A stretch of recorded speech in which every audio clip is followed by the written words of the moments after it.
sedapnya bau. Okay, hari ni sebenarnya Cik Ain tak buat video yang pelik-pelik pun. Cuma Cik Ain bagi tips macam mana you guys nak goreng ayam yang crispy dan juicy macam yang ada dekat depan ni. Cik Ain bagi beberapa tips tau. So make sure tengok sampai habis.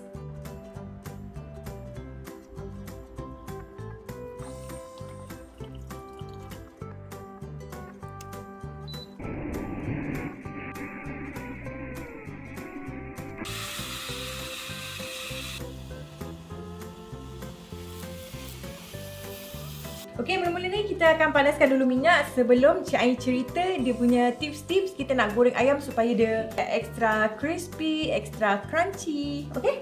Okey, hari ni Cik Ain menggunakan minyak MURI yang bestnya minyak ni adalah Keluaran produk Muslim. Goreng ayam ni sebab kita nak goreng deep fry, so make sure minyak tu banyak tau.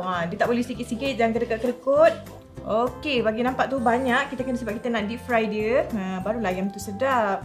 Okay, sementara Cik Ain nak panaskan minyak ni, minyak dia tak boleh api kuat. Sebab nanti ayam dia hangit di luar tapi dalam tak masak. Instead of api tu kuat, you guys kena api tu panas, minyak tu panas tapi api tu slow je dalam 300 darjah Celsius macam tu, ataupun api yang macam slow ke sederhana macam tu tau. Okay, tips yang kedua. Okay, kita macam mana kita nak ayam goreng tu dia macam moist dekat dalam kan, dia macam juicy lah. Cik Ain suka rendam dia dengan susu ataupun yogurt, ataupun dia punya macam kan kita ada tepung serbaguna you guys nak goreng tu, kacaukan dengan susu and then rendam kejap. Okay, macam Cik Ain ada ayam dekat depan ni, Cik Ain dah rendam dia. Okay, so kita nak bedakkan dia, kita nak make upkan dia dengan tepung pula supaya dia punya lagi sedap lah. Okay, kita panaskan, sementara tunggu panaskan minyak ni, so kita nak bedakkan ayam kita. Ayam yang dimandikan dengan susu. Okay, nampak tu dia dah macam dia jadi gam lah, as dia punya gam kan. Okay, letak je macam tu. Okay, kita ramas dia macam ni. Okay, genggam-genggam dia. Dan tengok, nampak bila kita ketuk-ketuk macam ni, nampak tu. Dia jadi macam sepihan-sepihan tu, nampak? Itulah nanti dia jadi cantik itu punya ayam. Nampak tu? Okay. Okay, minyak Cik Ain dah panas, kita akan masukkan. Bismillahirrahmanirrahim. Nampak tak? Nampak seksi kan dia punya gelegak dia tu kan? Okay, jangan banyak tau. Sebab nanti bila dia terlalu banyak, dia tak ada, orang kata apa, dia tak kena lah. Dia tak kena menyeluruh. So, Cik Ain masak 2 ketul je. Kita masak api perlahan ni, kita masak dalam 10 minit dulu. Nanti baru kita buat, orang kata apa, double fry lah. Kita akan keluarkan dia dan kita goreng lagi kejap. Kita besarkan sikit api.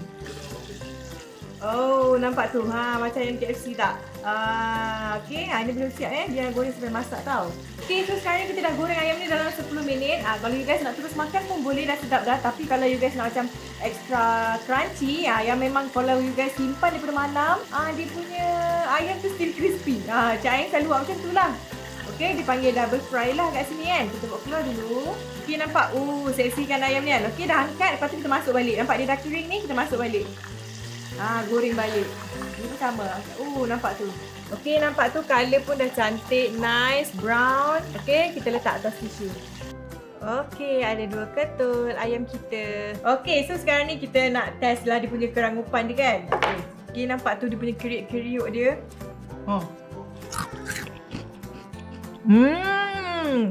Rasa macam makan ayam McD tak? Sedapnya.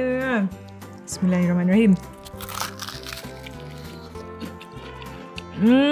Guys. Belanja asap-asap dia. Nampak tu juicy, nampak dalam tu masak je kan? Sedap guys. Okay, Cik Ain nak pergi sambung makan dan sambung goreng lagi sebab kat rumah ni diorang menunggu dah kat tepi ni. So jangan lupa cuba. Okay, jumpa lagi. Bye. So, macam mana resipi tadi? Kalau nak dapatkan banyak lagi resipi, jangan lupa subscribe kita punya YouTube channel. Jangan lupa juga like, share dan komen. Okay, jumpa lagi. Bye.